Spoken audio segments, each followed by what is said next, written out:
Hiro!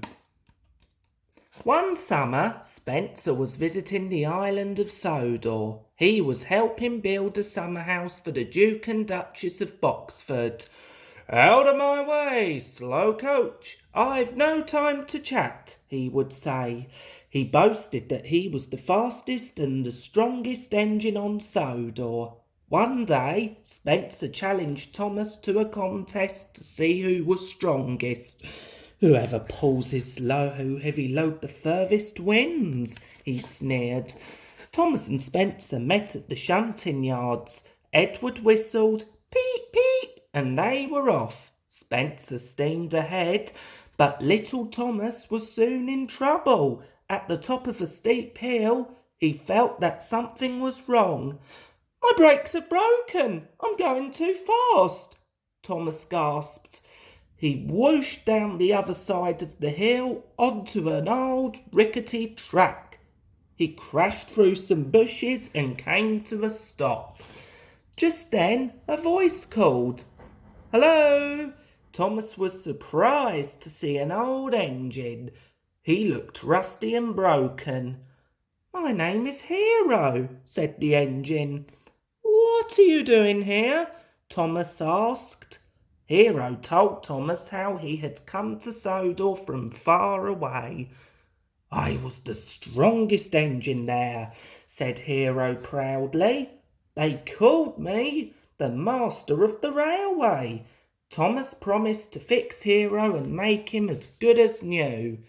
Thomas was so excited that he forgot all about Spencer. He puffed slowly to the Sodor steamworks to get his brakes fixed.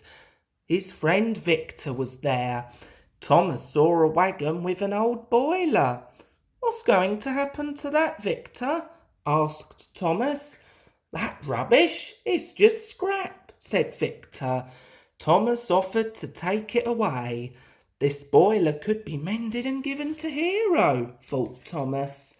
That night in the sheds, Thomas told Percy all about his new friend Hiro. Thomas made Percy promise not to tell anyone. If the Fat Controller finds out, he might send Hiro for scrap, Thomas worried. So Thomas and Percy made a plan. The next morning, Percy hid his mail trucks and worked on Thomas's branch line so that Thomas and his crew could start fixing Hiro. Nosy Spencer wondered what they were up to. On his way back home that evening, Thomas saw Percy looking sad. "I've burst a valve pulling the load on your branch line," Percy moaned. Thomas felt sorry for his friend and shunted Percy to the steamworks. Just then, the Fat Controller arrived. He was very cross. "Thomas, why was Percy pulling your carriages instead of delivering the mail?" he boomed. "And where are his mail trucks?" Thomas felt terrible. He promised to help Percy with the mail train the next morning. At Tidmouth Sheds, the engines wanted to know why Thomas was in trouble with the Fat Controller. Thomas puffed a huge puff. He needed his friend's help, so he told them all about Hiro. When Hiro broke down, his crew couldn't find the parts to fix him, so he was put in a siding and everyone forgot about him, as Thomas said. Gordon gasped and James jumped. All the engines wanted to help find Hiro. The next few days were very busy on Sodor. Gordon, Edward and James took it in turns to carry parts to Hiro, and Thomas worked on his branch line. But little Percy had forgotten where he had hidden his mail trucks. Thomas and Percy decided to visit Hiro and look for the missing trucks later. "Look at me!" cried Hiro as his firebox began to flare.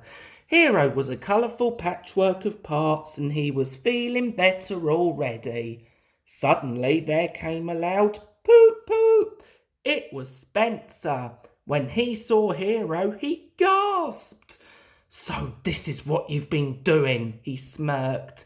making a heap of scrap for the smelter's yard. Wait until I tell the Fat Controller." And with that, Spencer wished away. Thomas had to tell the Fat Controller about Hiro before Spencer did. He pumped his pistons and soon caught up with the big engine. Then the old track gave way under Big Spencer and he got stuck wheel deep in mud. Thomas puffed on to Knapford Station. His wheels whirring, he told the Fat Controller everything. About Hiro and how he didn't want him to be scrapped. And about Spencer who was stuck in the mud. "Did you say Hiro?" asked the Fat Controller. "He was the master of the railway. Why would I scrap him? You should have told me before." The Fat Controller ordered Hiro to be taken to the steamworks straight away. A few days later, Hiro had a brand new boiler, a shiny funnel and a proper coat of paint. He looked splendid. Spencer was still stuck in the mud. Percy and Thomas weren't strong enough to pull him out, but Hiro was. With a mighty heave, Hiro lifted Spencer onto the tracks and took him to the steamworks. "Thank you, Hiro," said Spencer in a sorry voice. One morning, all the engines gathered at the docks to say goodbye to Hiro. "It's time for you to go home," said Thomas. "I will never forget how you saved me. Do come and visit me one day," chuffed Hiro. The engines whistled as Hiro puffed onto the ship. The rest of the summer on Sodor went more smoothly.